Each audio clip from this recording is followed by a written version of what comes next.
Bienvenue donc à toutes et à tous pour cette nouvelle séance d'un rendez-vous du dimanche avec aujourd'hui donc Nathalie Romier, une très grande magicienne, mais pas seulement, et c'est pour ça qu'on l'a invitée, pour découvrir un petit peu tout ça derrière ce personnage complètement fantasque, on peut le dire Nathalie, un personnage hors norme.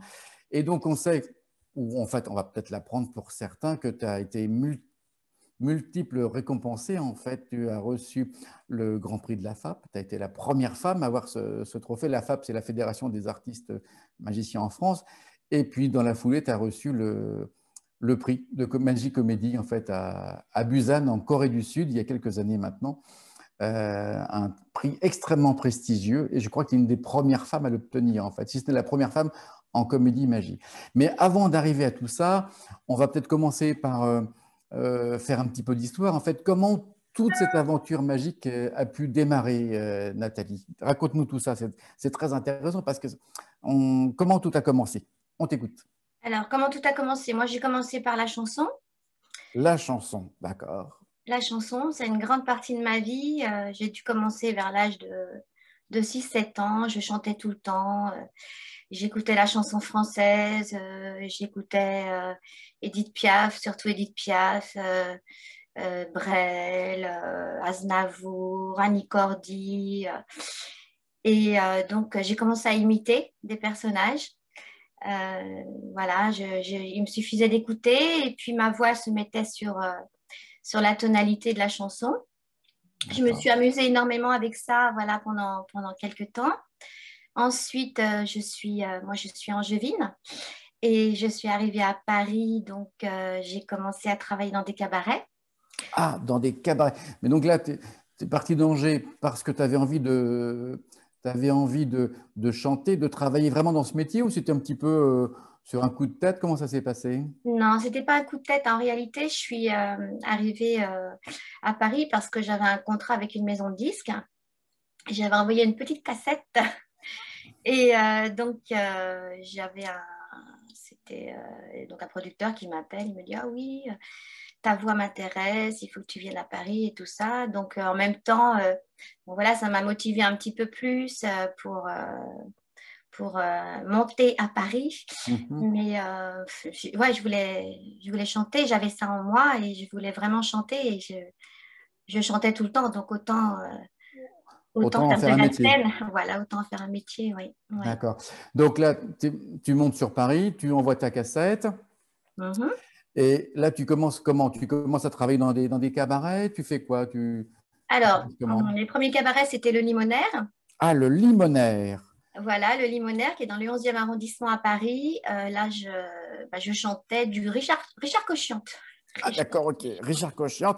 Donc le limonaire, là, on le voit sur la petite photo, c'est une scène qui est assez grande, elle fait quand même 1 mètre sur 1 mètre à peu près, quand il y en a une. C'est vraiment tout petit et puis il y a une promiscuité avec le public. Là, vraiment, on se touche presque. C'est vraiment une très bonne école, hein. Là, je crois que c'est le plus petit cabaret que j'ai fait.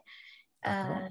Donc ensuite, il y a eu, oh là là, alors il y a eu ensuite le Canotier du Pied de la Butte. Là, j'y suis restée 10 ans. Le canotier du pied de la butte. Voilà. Voilà. Donc, qui est à Montmartre, au métro Anvers.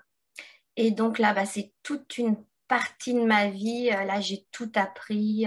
C'était tous les soirs, il y avait des revues. On avait aussi l'après-minuit avec nombre d'humoristes il y en a qui ont pris leur envol, comme Lagaffe, il y avait Bruno Salomon, il y avait, voilà, tout le monde. Beaucoup de gens qu'on a vus au Petit Théâtre de Bouvard, en fait, aussi, par Exactement, exemple. Ah, c'est vrai? exactement, parce que Mhm. tous ces gens-là, ils égrenaient les cabarets. On avait encore la chance d'avoir, voilà, de tester des choses, on va D'accord. dire. Et puis sinon, qu'est-ce que j'ai fait comme cabaret? J'ai fait la Villa d'Est, également dans le 8e. Donc La là, Villa d'Est. Alors, donc, une petite chose, juste pour revenir au pied de la butte, au canotier du pied de la butte, en fait, il y avait des grandes affiches, en fait, on n'en a pas parlé. Là, c'est le téléphone qui voilà. sonne, parce qu'il y a des gens qui Alors ça, n'arrivent pas à se c'était connecter, là, l'affiche des qui fois. était sur le boulevard de Voilà, Rochechouart. d'accord. Voilà. Et ça, c'était un programme qui changeait tous les soirs? Comment ça se passait, en fait? Pas du tout. Alors, au niveau de la revue, donc c'était toujours la même revue. Là, je chantais Piaf et Mistinguett. D'accord.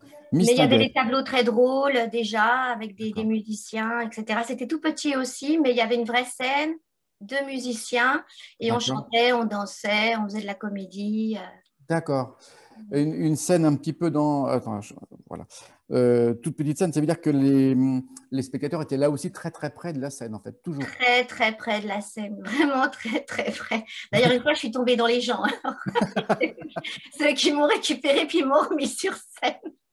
Donc, J'avais du des coup, grands, grands talons énormes et un jour, je me suis cassé la figure. Comme je suis pas très grande, on va dire, d'accord. Oh, tu j'avais des mesures talons au un peu moins un mètre gratuits. soixante. Tu mesures au moins un mètre soixante quand même, rassure-nous. Ah non, 1,54 m. 1,54 m. Ah, c'est pas très loin. Ah Donc là, non. tu es resté un petit moment donc, au canotier, en fait, tous les soirs. Pendant Tous combien de les temps? soirs, voilà, pendant 10 ans. 10 ans. 10 ans. Et puis ensuite, tu es parti sur d'autres Alors terres, en fait. ensuite, pendant que je faisais le canotier du pied de la butte, donc on avait un temps entre les revues et l'après-minuit qui commençait justement de minuit à 4 heures du matin. Donc là, on faisait un peu ce qu'on voulait. On faisait il y avait différents tableaux avec des humoristes. On chantait, on dansait, voilà. Et en même temps, je faisais le Paris-Paris à l'époque, donc à D'accord. Opéra. OK. Donc là, j'ai commencé à travailler donc, la magie. D'accord. Donc là, on a commencé avec Jérôme Murat, Ah, que j'ai Jérôme rencontré Murat. au Voilà. quartier du Pied de la Butte. D'accord. Voilà, donc Jérôme donc, m'a vu sur différents tableaux, donc un tableau comique de Miss Tinguette. Voilà, et il m'a dit un jour, écoute, je te vois faire ci, je te vois faire ça, c'est drôle. Enfin, voilà, il avait différentes idées, tout ça. Et moi, au début, voilà, je chantais, je disais, oh là là là là. Et donc, au fur et à mesure, voilà, à force voilà, de parler, d'échanger, voilà, on a commencé à bosser la magie, Hmm. tous les deux. Et donc, on trouvait des auditions dans d'autres cabarets pour tester, ce qui au début, il n'y avait pas la poule. C'était simplement des changements de costume, de l'humour et de la chanson. Voilà. D'accord. Donc c'était un mélange. Il y avait principalement de la chanson et étaient rajoutés des effets magiques, mais par petits morceaux, on va dire. C'est ça. Voilà, par petits morceaux. D'accord. Et ensuite, donc, on a été voir pas mal de spectacles, tout ça. On avait été voir Arturo Brachetti. Moi, j'avais toujours en tête les spectacles d'Annie Cordy, qui étaient drôles, Ah, où elle était très légère, où voilà, j'avais la sensation, même si c'était pas du coup de chaîne, qu'elle se changeait rapidement, qu'elle changeait de personnage. Voilà, il y avait un un côté. petit peu dans cet esprit-là de cette espèce de folie, un petit peu. Exactement, exactement. Et donc, voilà, c'est Jérôme qui a mis un petit peu le curseur au niveau un petit peu de ma fantaisie, parce que moi, c'est vrai que j'étais plus dans le Piaf, dans les petites Piaf, ou dans des rôles un petit peu plus dramatiques, voilà, plus D'accord. tragédiennes. Et du coup, voilà, c'est lui qui m'a dit, mais regarde, c'est drôle, il faut que tu ailles dans ce chemin-là. Et donc, alors au Paris-Paris, on a testé pendant 2 ans, donc D'accord. avec les changements de costumes. Au début, je n'avais pas les mêmes personnages puisque j'avais Bardot, Vartan, donc ça c'était un peu plus comique. Voilà, j'ai même raconté des blagues à l'époque sur le rôle d'Aznavour. Voilà, donc, et puis il a commencé à me parler d'une poule. Alors on a créé des poules et les poules au début n'étaient pas très belles. Elles n'étaient pas trop vivantes et tous les gens me disaient, mais pourquoi tu as une poule? Parce que les gens ils m'avaient vue chanteuse et transformiste. Et là, du coup, il y avait cette poule, même au Don Camillo que j'ai fait après, pendant 2 ans également. Tu as travaillé 2 ans au Don Camillo, en 2 ans fait. au Don Camillo, oui. D'accord. Le Don Camillo, c'est celui-ci, c'est ça. C'est celui-ci, voilà. Avec une salle tout en longueur. Voilà, avec une salle tout en longueur. Donc la scène n'était pas très grande. En plus, il y avait à l'époque le piano il y avait Jean Roucas, il y avait voilà, il fallait laisser le piano dans un coin. Donc moi, je mettais mes affaires comme je pouvais et Et voilà. comment tu te préparais? Parce que les scènes sont pas très grandes, ce qui veut dire que C'est tout mécaniquement, les petit. loges sont extrêmement petites, non? Il n'y avait pas de loge. Il n'y avait pas de loge. Ok. Il n'y avait pas de loge. Principalement, dans tous les cabarets que j'ai fait, fallait se débrouiller, hein. C'est vraiment, voilà, je me changeais en bas dans les vestiaires. Mhm. Et puis, je montais 2 escaliers avec toutes mes affaires, tout mon matériel.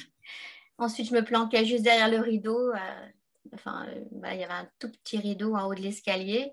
Et jusqu'à ce qu'on prononce mon nom et que je fasse mon D'accord. numéro. Alors, il y avait principalement tout, sauf la lévitation. Je ne pouvais pas faire parce que c'était trop petit et le plafond était trop bas. Donc, D'accord. voilà. Et Donc, ça petit veut à dire que petit, ce travail au, comment, au Don Camillo, mais aussi au canotier du pied de la butte. du Pied de la Butte, voilà, pardon, ça veut dire que tous ces soirées-là, tu travaillais tous les jours, tous les jours, tous les jours. C'est ça que ça veut dire aussi. Et ça Alors, permettait de tester, peut-être tester entre guillemets, parce qu'on ne teste pas, mais ça permettait de vérifier les scénarios, les écritures. complètement.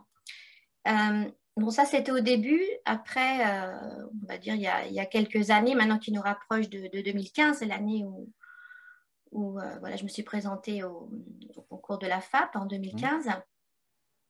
Donc, quelques années avant, déjà, là, on testait le comique de situation. Donc, D'accord. voilà. Donc, quand on voyait que les gens, ils rigolaient pas beaucoup, ben, on changeait, hein. Donc, voilà. Ensuite, on a pris une jeune fille qui était plasticienne pour faire les poules, D'accord.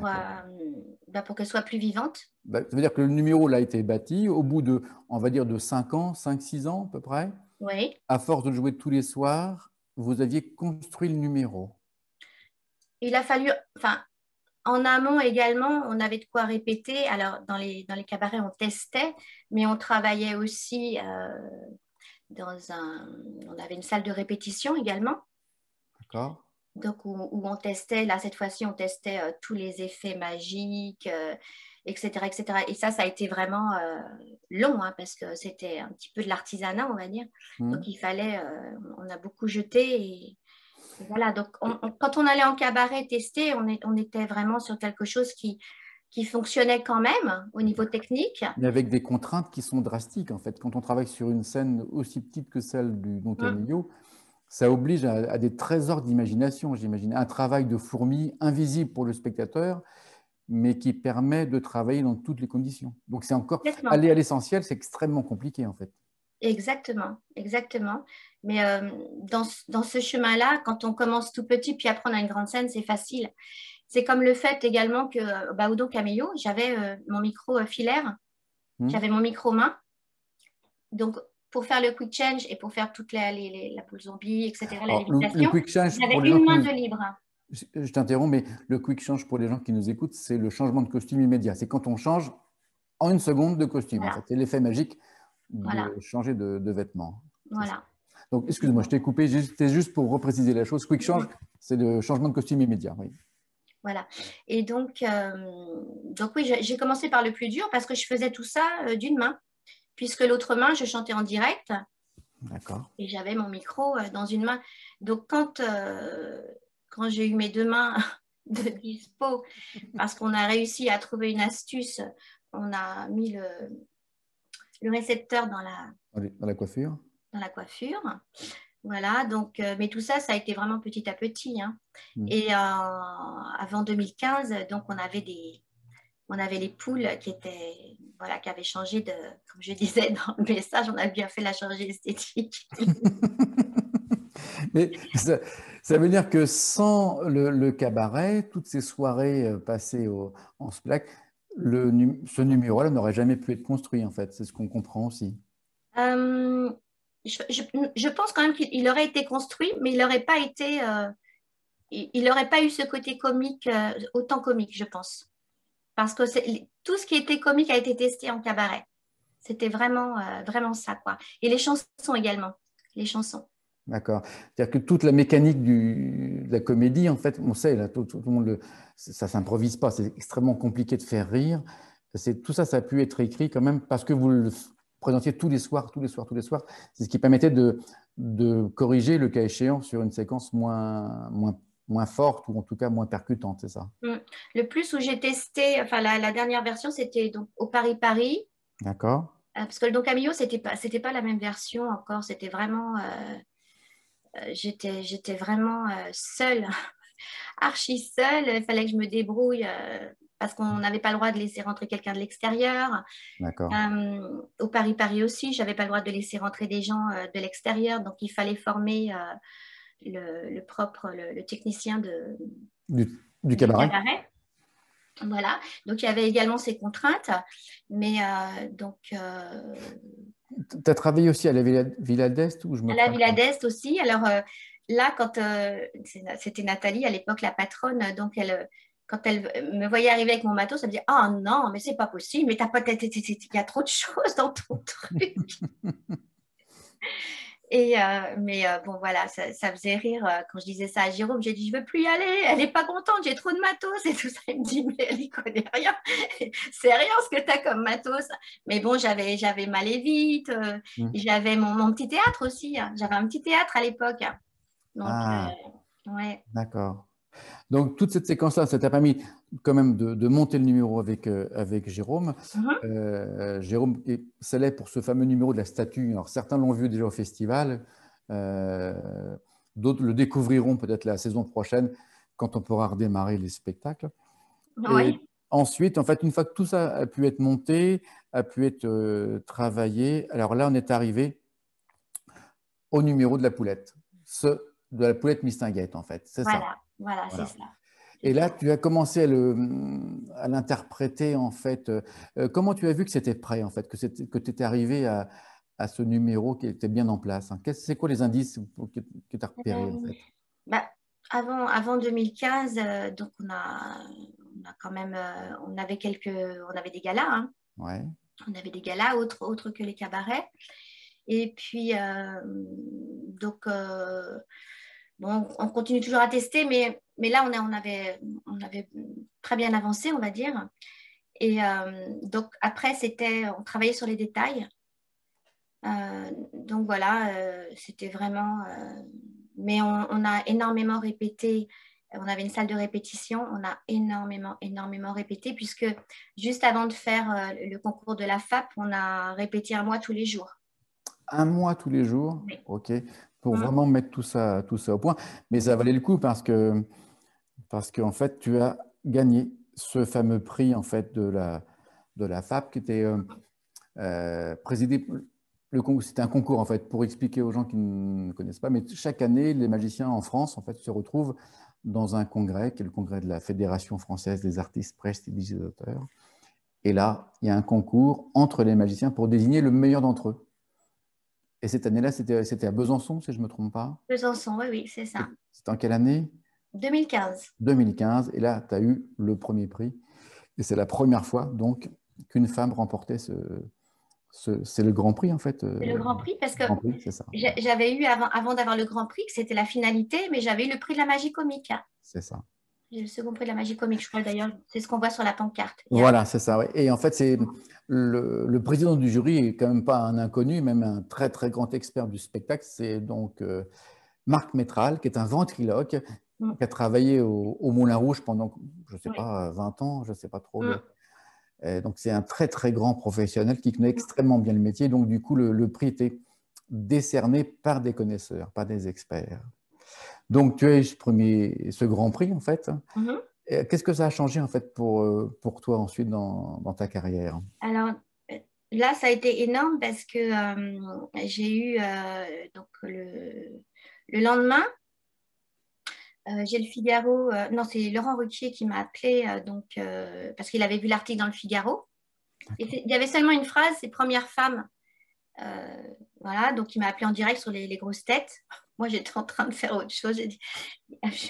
Enfin bon, voilà, je sais plus, Christine Bravo, voilà, qui me disait, alors, elle est la première femme à faire quoi? Alors bon, voilà, il y avait tout un jeu autour de ça.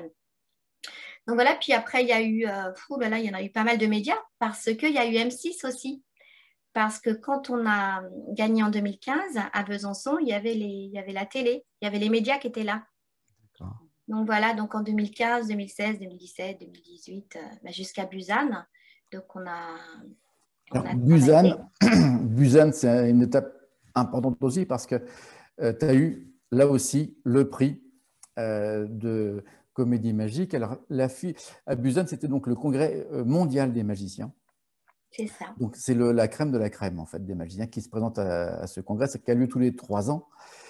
Et là, en fait, tu as remporté le prix haut la main. En fait, il y a même quelque chose qui est assez inédit, c'est que quand tu t'es présenté, en fait, à l'issue de ton passage, il y avait je ne sais pas combien de personnes debout déjà. Et en plus, on a tout de suite vu que tu étais au-dessus du niveau avec ce numéro totalement iconoclaste, on peut le dire. Complètement. Complètement. Moi-même, je ne savais pas à quelle sauce j'allais être mangée, hein, parce que tous les magiciens me disaient, voilà, oh là là, Nathalie avec sa poule, avec sa voix à la Piaf, avec ci, avec ça. Et juste avant moi, il y avait une Russe qui était passée avec ses parapluies ou je ne sais plus. Enfin, elle faisait du quick change également avec une super musique et tout. Et donc, voilà, ils avaient peur pour moi. Ils ne savaient pas à quelle sauce j'allais être mangée. Et moi, j'étais un petit peu dans ma bulle. Ça, je l'ai su après, hein, parce que c'est même Gaëtan Bloom, tout ça, qui me l'a dit. Voilà. Mais moi, j'étais dans ma bulle. Jérôme m'a toujours dit, quand on répétait, écoute, il faut se donner à fond. Et après, qui vivra, verra. Il faut surtout que tu sois contente de toi. Et on avait tellement répété chaque fois. Et j'avais dans la tête, alors Jérôme n'était pas là à Busan, mais il me disait tout le temps, il faut que tu t'amuses. Tu as tellement, tellement, tellement fait de scène, tu as tellement répété qu'il faut que tu t'amuses. Et donc, voilà, j'y suis allée dans un contexte de concentration totale, mais en même temps, j'avais mon cerveau qui me disait amuse-toi. Et il fallait vraiment que je m'amuse avec la poule, qui fait partie intégrante du numéro. C'est ça. Et voilà, donc c'est vrai que les premières minutes, quand j'ai éclaté la poule au début, quand je l'écrase, j'ai entendu, c'était un peu flou. Donc après, c'est pareil, hein, c'est le recul. J'étais tellement dans mon numéro, j'ai entendu des rires. Et là, j'ai dit, ça prend, ça prend bien. Et du coup, après, tu prends, tu prends, tu prends. Hein. Mais j'étais toujours dans ma bulle. Et puis à la fin, quand j'ai fait mon tour en jetant mes pétales de rose rouge hein, avec ma robe blanche, et là, je les ai vus se lever, mais très bizarrement, j'ai pas vu tout de suite ce qui m'arrivait, quoi. Vraiment, toujours dans ma bulle, hein, jusqu'au dernier moment. C'est ça qui est étrange, hein. C'est étrange. Et heureusement qu'ils m'ont filmé, quoi. J'ai vu voilà, ce qui s'est passé, quoi. L'impact, oui. Et alors, ce numéro, donc, il a eu ce prix mondial qui est vraiment incroyable parce que très peu de personnes peuvent se targuer d'avoir un prix de ce niveau-là. Est-ce que ensuite, cette nouvelle aventure en fait de concours a pu amener quelque chose chez toi, dans ton travail, dans tes relations, mais aussi dans ta vision de la magie du spectacle en général? Disons qu'en plus, grâce au concours mondial, ça s'ouvre à l'international encore plus. Hein. Donc, l'année qui a suivi, 2019, malheureusement, 2020, tout a été annulé. Mais 2019, on a fait pas mal d'étrangers. Là, c'était vraiment que du bouche à oreille, hein, puisque c'était les gens qui étaient présents là-bas, au congrès, à Busan. Et puis, donc ça, c'est sûr que ça ouvre hein, Des perspectives. Des perspectives. En même temps, voilà, depuis 2015 et les championnats du monde, il n'y a pas eu trop de... Là, par contre, on n'a pas trop changé. Et puis même maintenant, je veux dire, là, j'ai la sensation, ça a mis quand même, je dirais, une quinzaine d'années quand même. Une quinzaine d'années pour monter un numéro. Pour monter un numéro, mais tranquillement, on va dire. Hein. C'est un petit peu Tranquillement. comme un Tour de France des compagnons. En fait, il faut toucher à tout, connaître vraiment les choses profondément pour ensuite arriver à l'excellence. C'est un petit peu le même cheminement, en fait. Un petit peu, ouais. Ouais. Là, disons qu'à la base, c'est vrai que moi, je suis à l'aise sur scène. Hein. Donc, que ce soit le chant, la magie, la danse, j'ai tellement commencé tôt que je suis à l'aise, quoi, on va dire. Et je me sens bien. Je me sens bien sur scène. Et ça veut dire qu'il n'y a plus de place laissée au hasard aussi. Le hasard n'existe plus. En même temps, j'ai tellement eu de problèmes quand on a mes numéros au point. J'ai tellement d'anecdotes à raconter que... Ah ça nous intéresse. Ça nous intéresse. Ah là, il y en a des croustillantes. Hein. Il y a eu, donc, une fois qu'on est sur scène, bah, faut y aller. Hein, voilà, on est parti et le public, il a payé, donc il n'est pas responsable de tes bêtises. Donc, faut pas que ça se voit. Et donc, un jour donc, à Millau, bah, j'avais oublié mes chaussures. Donc, moi qui fais 1,54 m, à l'époque, j'avais des. Je ne peux pas tout divulguer de mon numéro, mais j'avais des marques bien D'accord. précises, mais qui étaient faites avec mes talons de 10 centimètres. Donc, il ne faut pas oublier qu'à l'époque, j'avais une main de dispo seulement pour tout faire. Et donc, c'était un petit peu compliqué. Et sans mes chaussures, voilà. Donc, j'ai fait tout le spectacle pieds nus. Donc, ça donne encore plus de bizarrerie parce que j'ai fait tout le spectacle comme ça en demi-pointe avec pieds nus. Voilà. Sinon, une fois, j'ai oublié ma perruque. Donc, je l'ai fait avec mon collant. Une fois, j'ai accroché à l'époque, alors ça, c'était au Paris-Paris, j'ai accroché le paravent avec mon parapluie et je faisais bah, Brigitte Bardot comme ça va tout le monde? Oh là là, bah dis donc. Puis tout le monde rigolait, puis je me suis dit, mais c'est bizarre, tout le monde rigole et j'ai l'impression de le faire pareil que d'habitude. Et en réalité, avec le parapluie, j'avais accroché le paravent et il y avait le régisseur qui ramassait, que je n'avais pas vu, qui était en train de ramasser les affaires, qui était à quatre pattes. Enfin, plein de choses où bah voilà, il faut rebondir tout de suite, il faut. Voilà, on continue. Show must go on. Show must go on. Et alors, du coup, en fait, ça veut dire que tu continues toujours à travailler dans des petites salles ou maintenant, grâce à ces prix, tu travailles dans des salles beaucoup plus grandes, de façon régulière? Ouais, bah, je fais plus de petites salles. Ouais, Je c'est fais ça. plus. C'est que des grandes salles. Bon, D'accord. les petites salles, c'était. Puis, de toute façon, c'est pas le fait de ne pas vouloir en refaire, c'est de toute façon, il y en a plus. Même si je voulais retester des choses, là, on peut retester puisqu'on travaille, on peut toujours répéter hein, Mm. avec Véro, mais il n'y a plus de salle pratiquement plus. Tous les cabarets que j'ai faits, ils n'existent plus. Hein. Donc, ça veut dire que quelqu'un, une jeune femme qui voudrait démarrer dans le spectacle, quel conseil tu pourrais lui donner à ce moment-là? S'il n'y a plus des petites salles pour justement, entre guillemets, se faire la main, enfin, se rôder et puis travailler chaque soir pour pouvoir affiner son travail, quel conseil tu pourrais lui donner à ce moment-là? Après, bah, je pense que ça a un petit peu changé de ce côté-là. Il y a beaucoup de concours de chant, il y a beaucoup de concours de magie. Euh, je pense que c'est vrai qu'on peut moins tester par rapport devant les gens, mais tu peux toujours organiser quelques trucs avec des amis, de la famille et tout ça, voir si les gens rigolent. Enfin, c'est vrai que c'est plus du tout pareil, mais il faut répéter beaucoup, beaucoup, ça c'est sûr. Et quand on sent qu'il y a quelque chose, qu'on est content de soi et qu'on veut tester, tu peux toujours faire des petits galas, Ouais, des ouais. petits spectacles. Mais les cabarets, c'est vrai que Et tu conseillerais de commencer comment, en fait? C'est-à-dire que, bon, ça, c'est pour les salles. On a bien compris que les petits lieux étaient plus compliqués à trouver. Mais après, si on parle de technique, en fait, tu conseillerais plutôt de commencer par quoi? Directement par la magie, par le théâtre, le chant, la danse, les trois en même temps, les quatre en même temps? Ou est-ce qu'il faut prendre un axe plus particulier pour y arriver? je pense pas qu'il y a un axe particulier. Ça dépend de nous, ça dépend de chacun. Moi, j'ai commencé par le chant parce que c'est ça qui est venu très, très rapidement. Après, tout se connecte. À partir du moment où on crée des histoires Hmm. sur scène, on peut, euh, on peut chanter, on peut dialoguer, faire comme ils font maintenant du stand-up. Tout est lié quelque part. Tout dépend de votre personnalité. Hein. Je pense vraiment sincèrement. Moi, ma personnalité, elle est un petit peu diverse parce que j'aime bien être sur scène, mais c'est vrai que j'ai démarré par le chant parce que voilà, c'est comme ça. Mais après, c'est des rencontres également. Moi, la magie, c'est venu vraiment avec les rencontres. Hein. Vraiment.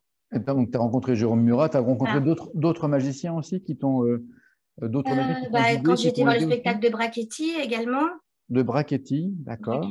Arturo Brachetti. Et puis, et puis bah, il y avait sinon Voronine, Ah, Voronin. Voronine, Voronin, le magicien russe, en fait, hein. russe, ouais. Russe, c'est ça, Ouais. qui possède un style Ah, bien particulier. Est-ce que tu peux nous en dire deux mots? Comment tu le reçois? Comment tu le vois, en fait, Voronine? Ben, moi, je l'avais vu au plus grand cabaret du monde, il y a déjà quelques années. Ben voilà, ben, je crois que cette photo, C'est ça, ouais.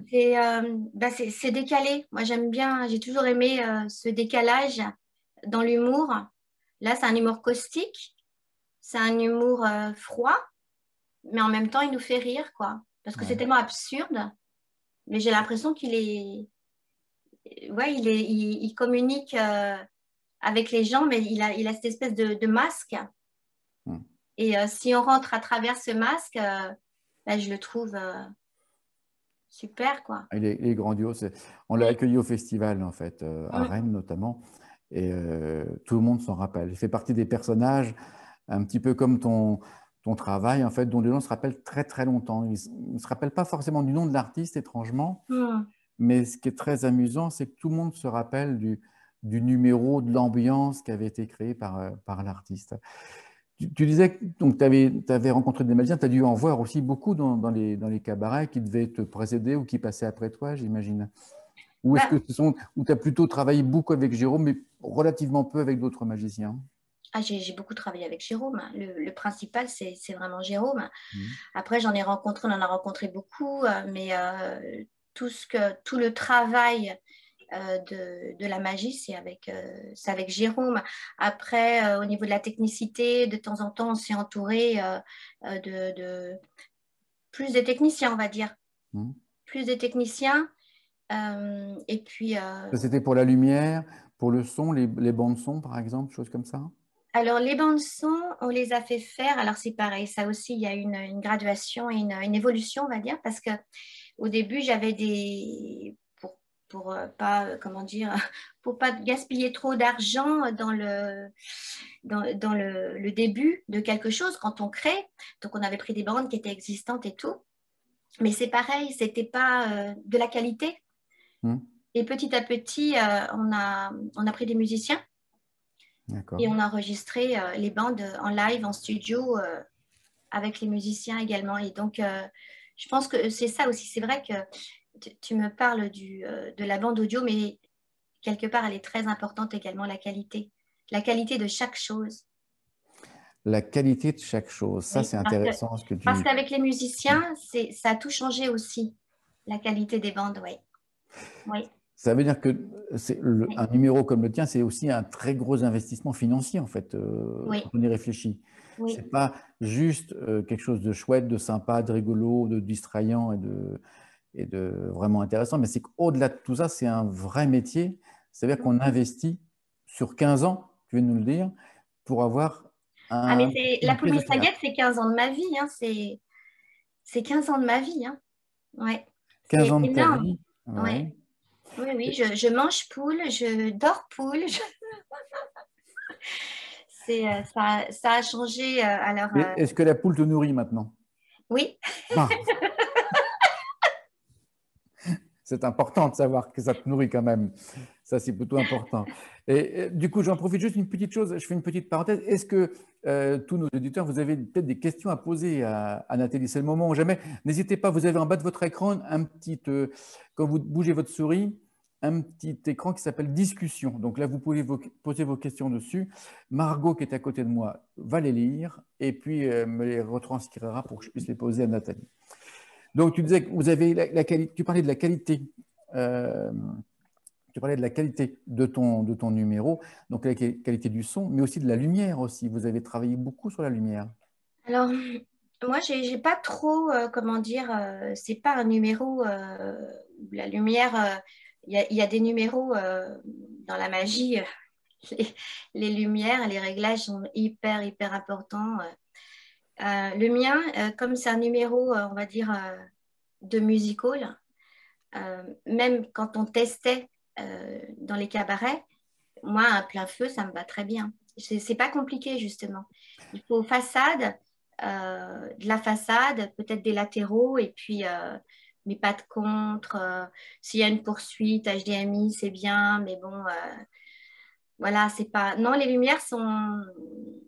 Si C'est un dans bonus en certains fait. galas, il y a vraiment beaucoup de matériel, tout ça, on va s'en servir. Mais si j'arrive dans des petits galas ou les cabarets comme on a commencé, les lumières, il n'y en avait pas tellement, hein. Ça Ça, veut dire que c'était pour pas. avoir un numéro professionnel, tu as imaginé pouvoir travailler partout, dans Oui, toutes les conditions, oui, avec du son, parce que ça, c'est une des oui, clés du oui. numéro, Par contre, oui. en te disant, du moment que les gens me voient, ça me permettra de travailler. Oui. Tu n'as pas monté ton numéro en te disant, il me faut absolument telle fiche technique ou tel plan de lumière. Au contraire, pour travailler, il faut que je fasse, entre guillemets, des choix artistiques pour pouvoir travailler. Alors, il y a quelque chose qui est très important dans mon numéro, et ça, c'est avec l'expérience, c'est qu'il faut absolument que j'ai le contact avec le public. Et il m'est arrivé dans des galas où ça fonctionnait moins, parce que je n'avais pas ce contact, parce qu'ils avaient fait une espèce de grande scène comme des palais des congrès, Hmm. et du coup, ils avaient mis le rideau et les éclairages, parce qu'ils avaient commencé à faire tout leur spectre et tout ça, mais du coup, j'étais trop loin et j'avais pas le contact, et ben, ça fonctionnait moins. Et à Busan, en Corée, euh, j'ai vu ça là sur la revue de la FAP. Donc, ils ont marqué, Nathalie a eu l'idée de s'approcher du public. Personne ne l'avait fait. Moi, D'accord. j'ai été voir, comment il s'appelle, Monsieur Granberg, Geilenberg, et je lui ai demandé, est-ce que je peux me mettre vraiment en avant-scène? Il m'a dit, mais yes, of course, if you want. J'ai dit, ah bah ok, on y va. Je me mets en avant-scène, mais personne n'osait peut-être lui demander. Mais moi, je me suis dit, mais je vais perdre en contact, parce que c'est vraiment, mon numéro, c'est vraiment le contact avec le public. Si je ne l'ai pas, c'est pas la même chose. Voilà. Ça veut dire que ça date aussi du cabaret, en fait. Ce sens du spectacle, de la proximité avec les spectateurs, c'est Mm. quelque chose que tu as pu acquérir grâce au cabaret aussi, j'imagine. Aussi, bien sûr, C'est ça. bien Et c'est sûr. peut-être ça qui te reste et qui te permet maintenant d'avoir cette chaleur et cet impact aussi. Ou est-ce que Oui, c'est quelque chose aussi. qui est plus général, en fait, et qui n'est pas forcément lié au cabaret? Je pense que c'est un tout. Bien sûr qu'il y a le cabaret également, puisque on est vraiment dans les gens, dans le cabaret. Et donc, du coup, et puis, quelque part, on est sans filet. Hmm. Voilà, on est avec les gens. S'il y a un souci, on va essayer de les faire rire. Voilà, il y a vraiment une espèce de relation très pratiquement intime, quoi. D'accord. Donc là, avec la poule qui essaie de briser mon spectacle, euh, il faut que voilà, il faut qu'il y ait une promiscuité, quoi. Voilà, D'accord. oui. Vraiment. Et est-ce que dans cette phase du spectacle, est-ce que le fait que les gens, est-ce qu'il ça arrive qu'ils t'interpellent directement pendant le spectacle, pendant le numéro? Est-ce que ça t'arrive, par exemple? Ils sont tellement Jamais, proches qu'ils peuvent presque t'interpeller, te parler ou jamais, jamais? jamais, parce que euh, c'est tellement rapide, hein, et tout est enchaîné. C'est D'accord. 8 minutes 30 vraiment du début de l'histoire à la fin de l'histoire, c'est et voilà. Ah non, mais il n'y a même pas, et c'est très rare quand il y a les changements ou quand il y a les changements de costume, il y a des applauses, mais ils n'ont pas le temps, quoi, c'est pas, c'est pas comme on appelle ça du stand-up ou c'est pas, voilà. D'accord. Il n'y a pas d'interactivité au sens où les gens n'ont pas à répondre à des interjections de ta Non, part. non. Ça se regarde, ça se goûte, j'allais dire. On en profite pleinement et ça dure 8 minutes 30, plein Hum, pot. Il n'y a pas une seconde de ouais. répit, en fait. Non, pas du tout. Et du coup, comment ça se passe pour tes... Donc, du coup, tu as monté un numéro donc, qui fait 8 minutes 30, une bande son extrêmement travaillée avec des musiciens professionnels. Mhm. Donc, les lumières, on a vu que tu avais volontairement euh, travaillé pour que tu puisses travailler partout, en fait. Et pour la mise en scène, c'est-à-dire que c'est la même chose, en fait. Tu as imaginé des techniques, tu as inventé des techniques, des façons de travailler pour pouvoir être mobile et pouvoir vraiment faire ton numéro toute ta vie, en fait, si j'ai bien compris.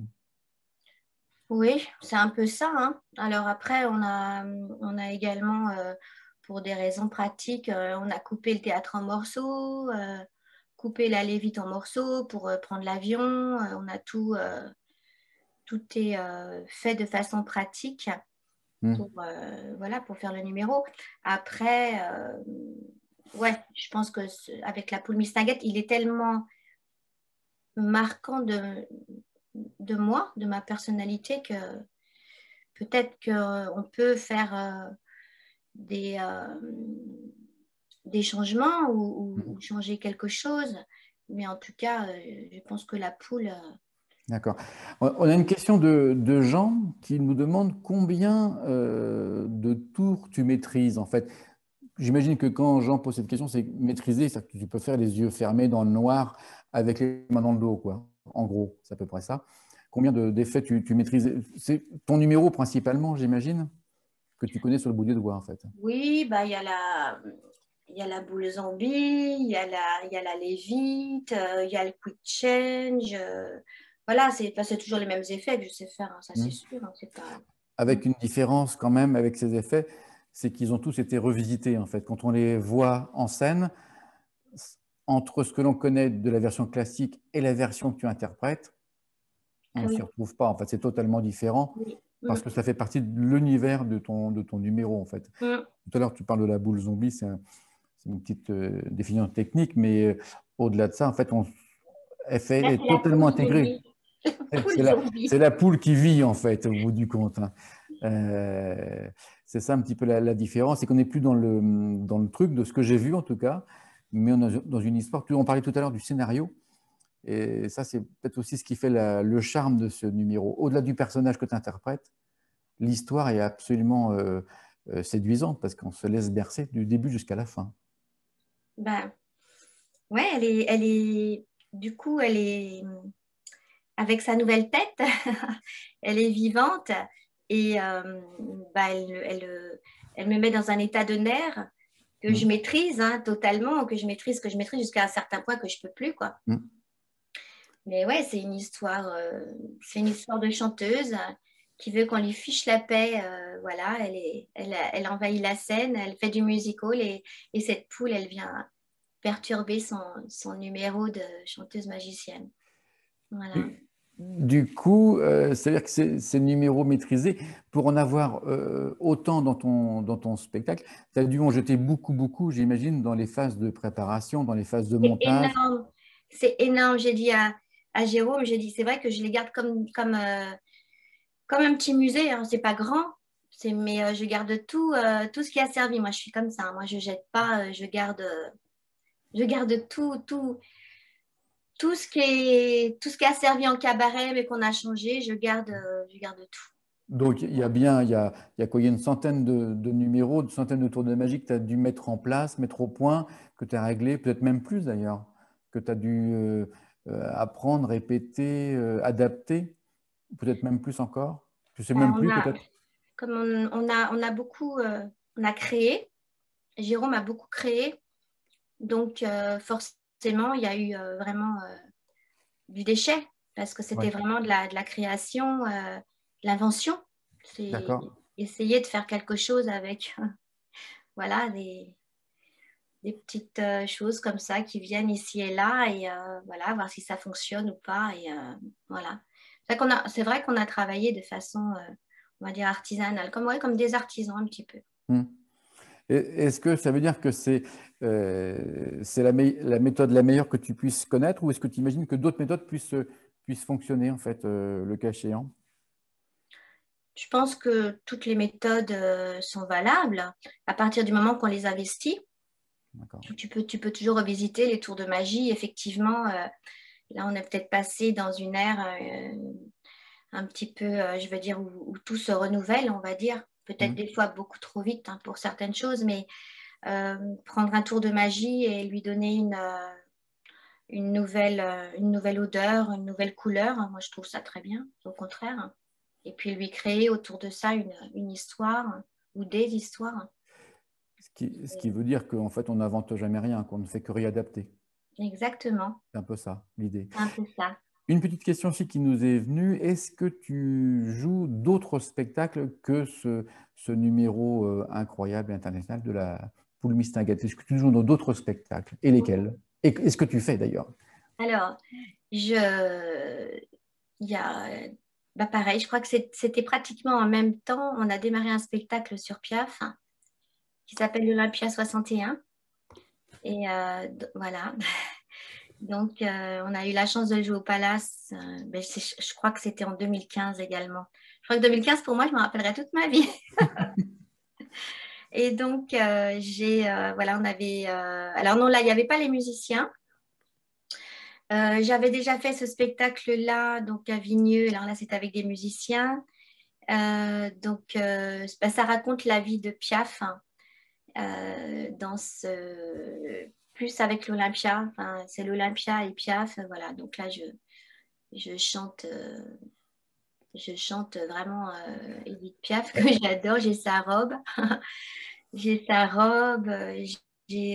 Voilà, après, j'ai pas le maquillage parce que je veux pas lui ressembler, mais c'est vraiment dans la gestuelle et dans ma voix. D'accord. Et là, il n'y a pas du tout de magie dans ce spectacle-là. Ou un petit peu. Alors, il y a dans une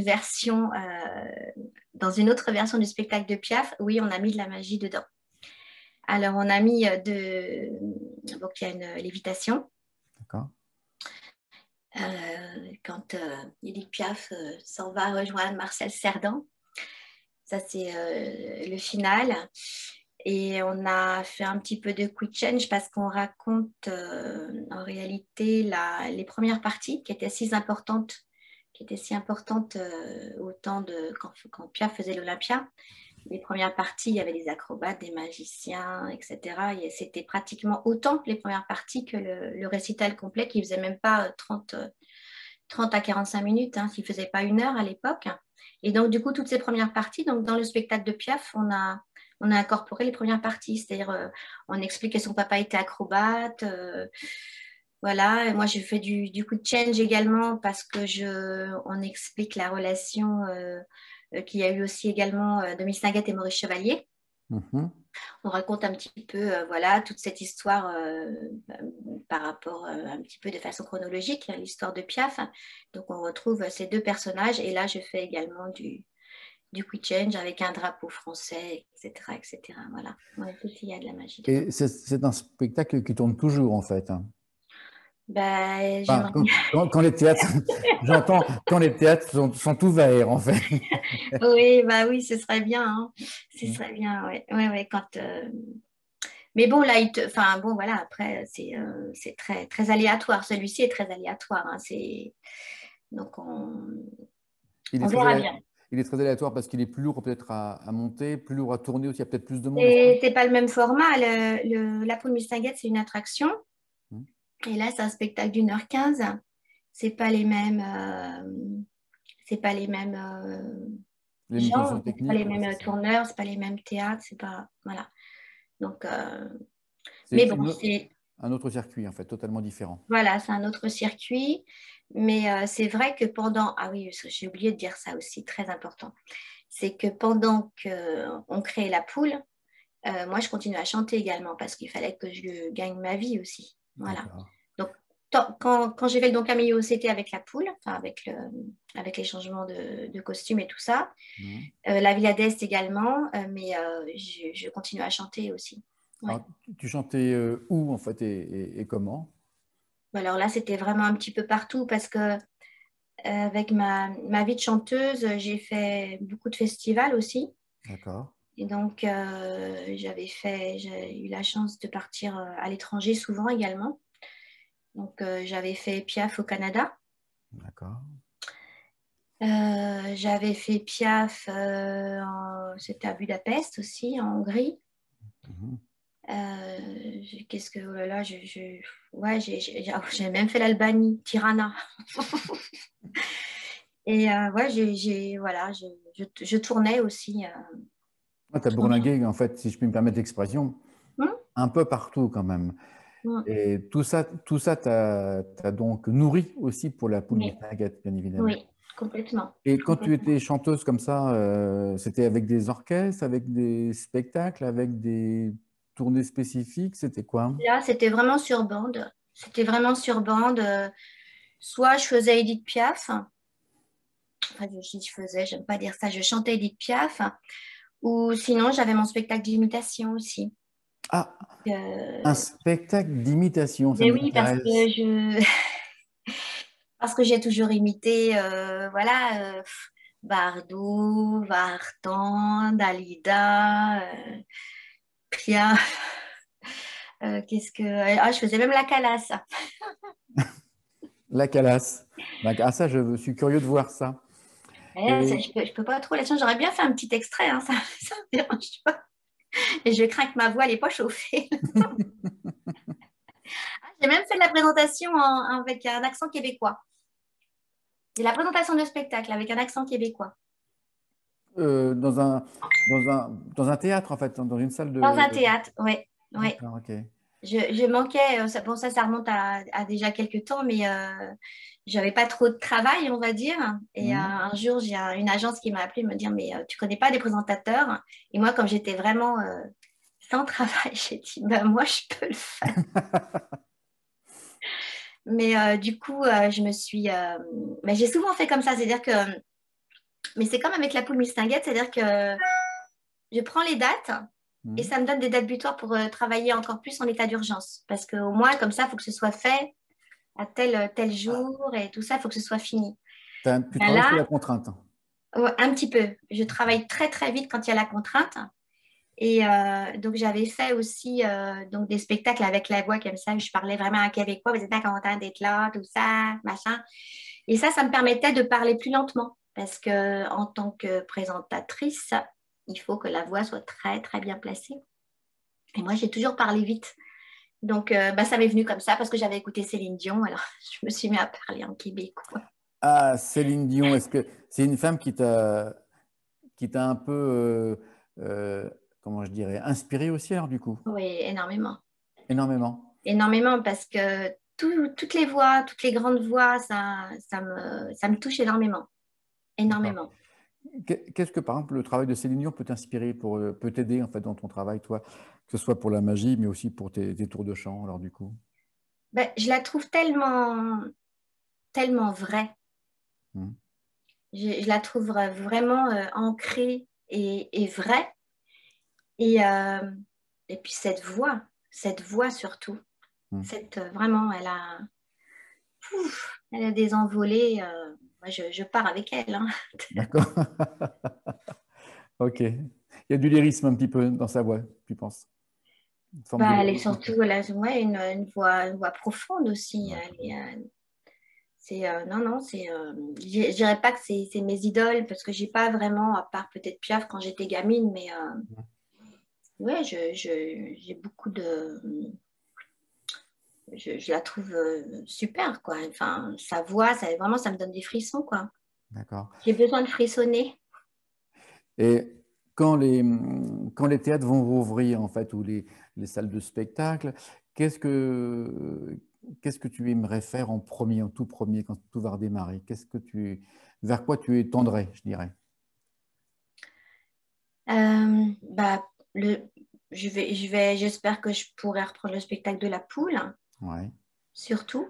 surtout. Ah oui, surtout, oui. C'est ça qui Oui. te fait le plus vibrer pour le moment, en fait.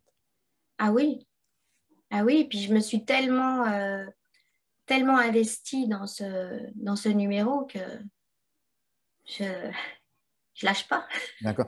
Alors, il y a quelqu'un Jean, qui demande toujours, est-ce que tu imagines un jour créer et diriger une école de magie, ou en tout cas transmettre, c'est un petit peu ça aussi l'idée, encadrer en fait des plus jeunes, les accompagner. Est-ce que tu imagines tout ça?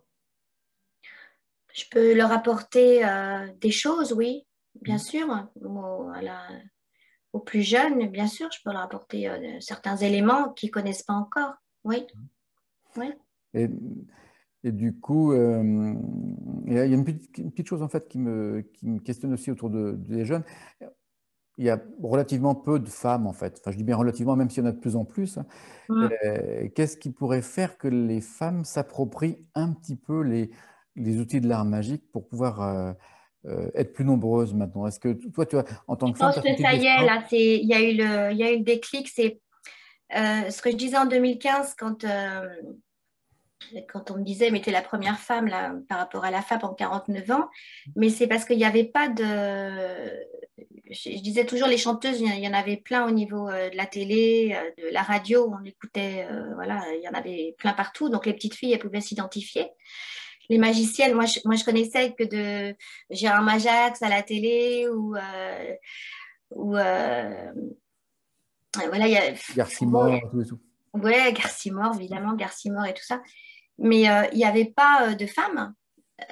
Et donc, du coup, maintenant, en plus avec les réseaux sociaux, on voit quand même beaucoup de jeunes femmes qui se mettent dans cette branche, dans la magie. Et je pense que là, le déclic, ça y est, là, il est un petit peu ouvert. Hein.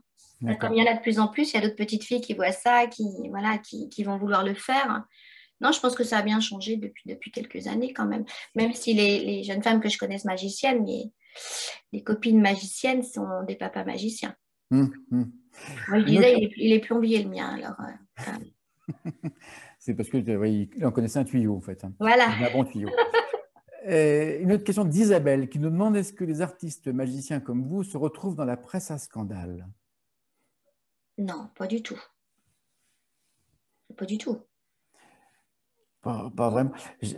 Si je puis me permettre, je dirais même que la différence entre des artistes qu'on trouve dans la presse à scandale et des artistes comme toi, c'est que la différence, c'est qu'il y en a qui aiment le métier et d'autres qui aiment le statut. Complètement. Est-ce que c'est ça un petit peu Ah oui, je crois que c'est un petit peu la différence des artistes de cabaret qui travaillent tous les soirs, les artistes qui aiment passer à la télévision, mais qui n'ont pas forcément exactement. cet amour du métier. C'est ce que je ressens en tout cas avec le festival, on le vérifie à chaque semaine, chaque jour, je dirais. Là, je prends un petit peu la main, je prends un petit peu la parole, excusez-moi, mais souvent on remarque ça, c'est que ce n'est pas du tout le même état d'esprit, ni la même façon d'aborder le spectacle, même les contrats, quand on a des artistes au téléphone, on voit bien que ce n'est pas du tout la même façon de voir les choses. Je ne sais pas ce que tu en penses, Nathalie. Ah, mais c'est exactement ça. Hein. Moi, sur le parcours de vie artistique, c'est vrai qu'il y a des gens, bon, notamment dans les cabarets, hein, moi j'ai connu énormément, je me rappelle de Stéphane Galli, en magie, donc il prenait sa chaise qui faisait 5-6 cabarets par soir. Donc c'est vraiment, voilà, et on gagnait pas beaucoup en plus, mais voilà, on était heureux de le faire. Et puis on grandissait hein, à l'intérieur de ça. C'est ce qui nous apportait, c'était voilà, que le public soit content, qu'on teste des choses. Et là, on sent qu'on est passé dans, pas tous, hein, je ne parle pas au nom de tout le monde, mais on est passé un petit peu dans quelque chose de... On le voit pour tout le monde. Euh, c'est comme si vous compariez un artiste dans le temps qui n'avait pas de micro, parce que les micros n'ont pas toujours existé. Alors, il donnait de la voix comme ça, les chansonniers. On a connu énormément, hein, Serge Liado, Daniel Rabier, etc. Donc, on n'a pas besoin de grand-chose. On va dire qu'on fait le show avec pas grand-chose. Et puis, tu en as d'autres, ils vont, ils vont se dessaper, ils vont se mettre, on va dire, voilà, tac, tac, mes musclos, voilà, je fais une petite musique, une espèce de beat comme ça, je vais chanter comme un pied, mais bon, j'ai un micro avec un effet de la mort et tout. Mais voilà, il y a plusieurs sortes de shows, à mon avis, et plusieurs sortes d'artistes, ouais. Il y en a qui prennent toutes les fantaisies qu'on peut mettre, mais comment on appelle ça, toutes les dernières technologies, mais c'est quelque chose qui va être... on part d'un petit truc et tout va être décoré. Et puis, bah, il y a tout le contraire. Hein. Il y a les artistes voilà, qui utilisent leurs mains, leur voix, leur truc avec peu de choses. Est-ce qu'on peut dire qu'il y a des artistes qui donnent et des artistes qui prennent? Est-ce que ça serait ça un petit peu la différence? Ceux qui donnent, je pense à ceux qui mouillent la chemise, entre guillemets, des artistes comme toi qui s'approchent du public, qui jouent avec le public, qui jouent pour le public, et puis des artistes qui viennent pour être vus, pour être Ben, applaudis. ça a toujours été ça. Ça a toujours été. Il y a des gens. Moi, je pense qu'il faut pas griller les étapes. C'est important d'être heureux de soi, du travail accompli. Et plus vous avez travaillé, euh, bah, ouais, vous êtes nourri quelque part. Et puis, du coup, vous pouvez vous amuser. Mm. Mais le contraire, c'est vide et ça fait une coquille vide, quoi. Enfin, ouais, Oui, voilà, je sais pas, en c'est fait, ma sensation. Après, c'est-à-dire d'accord. que je pense pas au niveau de la durée, justement. Au niveau de la durée, ouais, c'est vide. Donc forcément, un jour, si jamais cette célébrité soudaine, elle s'en va, ben, la coquille, elle est toujours vide, quoi. Elle n'est pas nourrie. Alors que les gens du cabaret, je pense que justement, ils sont nourris, nourris, nourris, nourris, nourris. Et si ça vient à éclore, tant mieux. Au contraire, c'est tellement super. Mais le contraire, griller toutes les étapes et arriver comme ça, comme on vit beaucoup dans cette médiatisation à outrance de gens comme ça qui... Voilà, mais bon, bref. Est-ce On qu'on est... peut dire que la célébrité, ce serait plutôt une conséquence plutôt qu'un objectif, en fait? Ouais, moi je dirais que c'est une conséquence parce que tu as bien fait ton travail.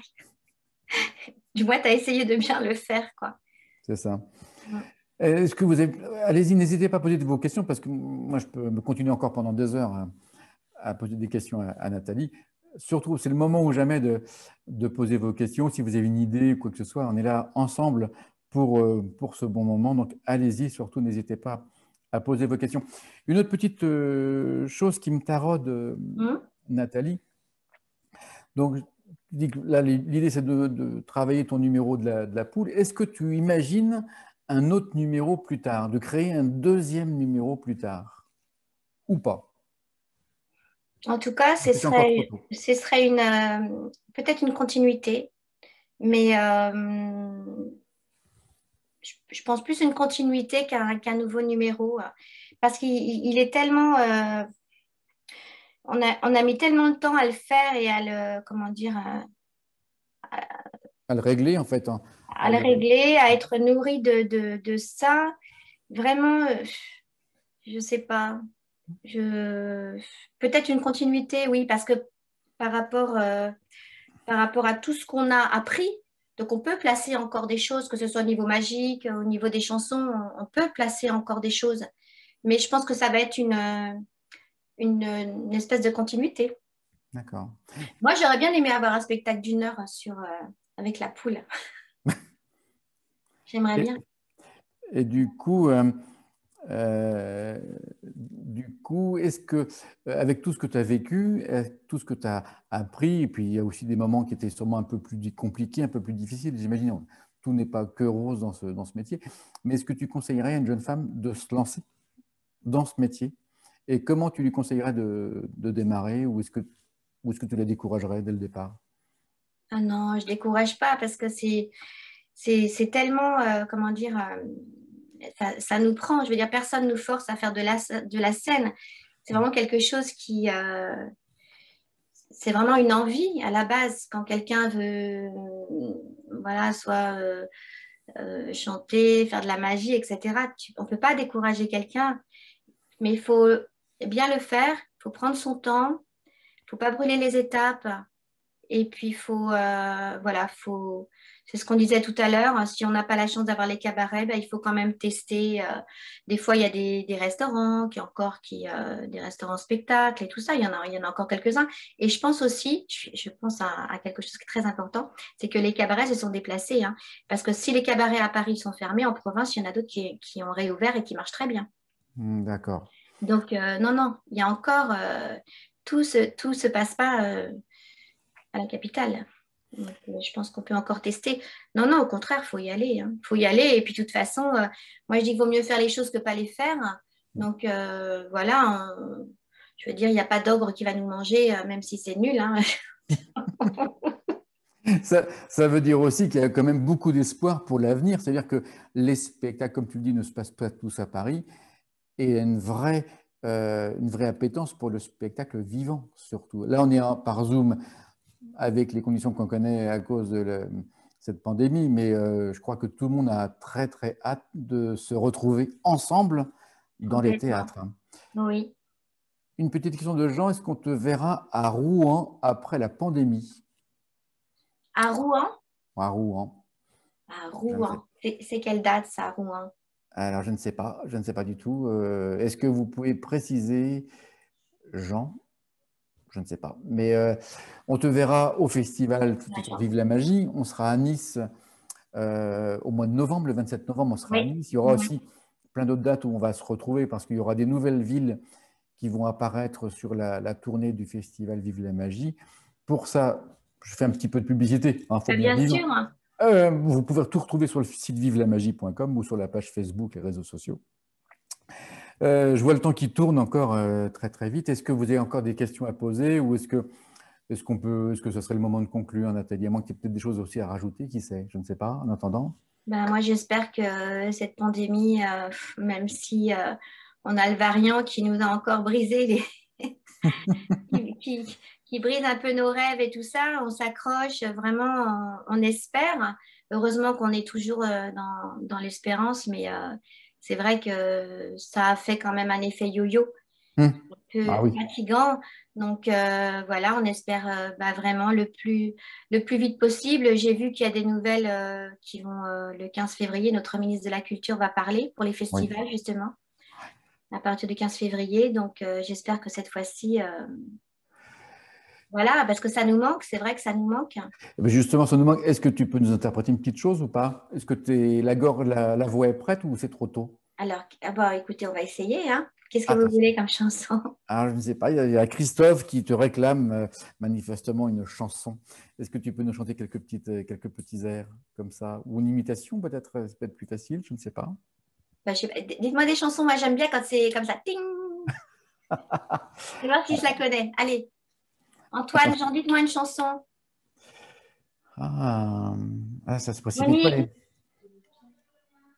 Ah non, rien, non, rien de rien de Ouais, Édith non. Piaf. Ok, on y va. Non, rien de rien. Non, je ne regrette rien. Ni le bien qu'on m'a fait, ni le mal. Tout ça m'est bien égal. Non, rien de rien. Non, je ne regrette rien. C'est payé, balayé, oublié. Je me fous du passé. Waouh! Super, super, super. Ah, bravo. Là, c'est vraiment au débeauté, bravo Nathalie, parce que c'est pas facile du tout. Là, vraiment, je lève mon En plus, chapeau. je suis assise. En plus, ça ne se voit pas. Mon diaphragme. Ça ne se voit pas. Ben non, ben ça non. Alors, les amis, je crois qu'il est déjà, ouais, je vois le temps qui passe. Alors, vraiment, Nathalie, un grand, grand merci pour ce moment incroyable. Je permets juste de faire une petite parenthèse parce que le 28 février, c'est Michael Zaniel, le chanteur d'opéra, magicien. On reste dans la musique, évidemment, mais dans un tout autre univers. Le magicien qui mesure quand même quasiment 2 mètres, qui sera avec nous le dimanche 28 février. Voilà, voilà, dimanche 28 février à 18h, pareil. On sera heureux de partager un moment avec lui. Donc, sachez-le bien, faites-le savoir, partagez l'information. Et en attendant, écoute Nathalie, je crois que merci au nom de toutes et tous. Merci Merci. mille fois Merci à vous. pour ton accueil formidable. Et à très vite, hein, Avec joie. en Et novembre. en novembre, on espère évidemment pour le festival Vive la magie. En attendant, merci à toutes, portez-vous bien, soyez heureux et vive la magie, évidemment. La Merci magie. Nathalie. Bye bye. Au revoir, Au revoir à bye. toutes et à tous.